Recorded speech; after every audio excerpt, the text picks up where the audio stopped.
வட சென்னைக்கு major good news. சட்டசபையில் அமைச்சர் உதயநிதி ஸ்டாலின் வெளியிட்ட சூப்பர் அறிவிப்பு. சென்னையின் வளர்ச்சியில் வடசென்னை மக்களின் பங்கு முக்கியமானது.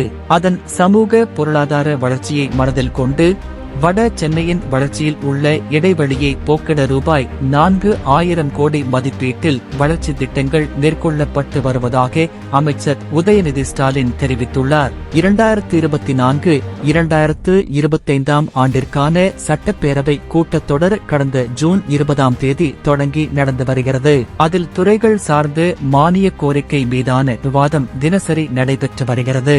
அந்த வகையில் இன்று நடைபெற்ற மானிய கோரிக்கை மீதான விவாதத்தின் போது சிறப்பு திட்ட செயலாக்கத்துறை அமைச்சர் உதயநிதி ஸ்டாலின் பதிலுரை அளித்து பேசினார். அப்போது உதயநிதி ஸ்டாலின் பேசுகையில், சென்னையின் வளர்ச்சியில் வடசென்னை மக்களின் பங்கு முக்கியமானதாகும். அதன் சமூக பொருளாதார வளர்ச்சியை மனதில் கொண்டு வட சென்னையின் வளர்ச்சியில் உள்ள இடைவெளியை போக்கிட ரூபாய் 4,000 கோடி மதிப்பீட்டில் வளர்ச்சி திட்டங்கள் மேற்கொள்ளப்பட்டு வருகிறது.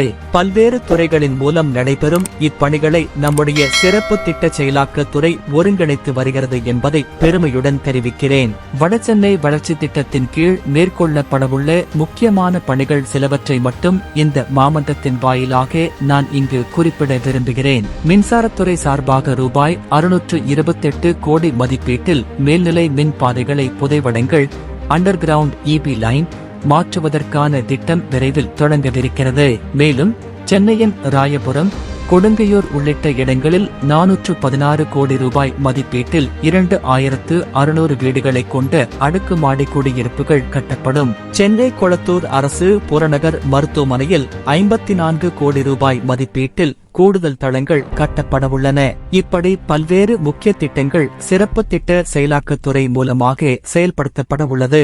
சென்னை மற்றும் அதன் புறநகர் பகுதிகளில் குடியிருப்போருக்கு பட்டா பெறுவதில் உள்ள சிக்கல்கள் தொடர்பாக பல்வேறு கோரிக்கைகள் பெறப்பட்டிருக்கிறது.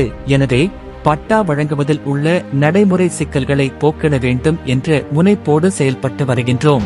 இதற்காக வருவாய் மற்றும் பேரிடர் மேலாண்மைத்துறை அமைச்சர் தலைமையில் சட்டமன்ற உறுப்பினர்கள் மற்றும் அதிகாரிகளை உள்ளடக்கிய ஓர் உயர்நிலை குழு அமைக்கப்பட்டிருக்கிறது. இந்த குழுவின் பரிந்துரைகள் முதலமைச்சருக்கு வழங்கப்பட்டு பட்டா இல்லாத பொதுமக்களுக்கு பட்டா வழங்குவதற்கான நடவடிக்கைகள் மேற்கொள்ளப்பட்டு வருகின்றன. குறிப்பாக அடுத்த மாதம் 5,000 பட்டாக்கள் சம்பந்தப்பட்ட பயனாளிகளுக்கு வழங்க இருக்கின்றோம். இவ்வாறு தெரிவித்தார்.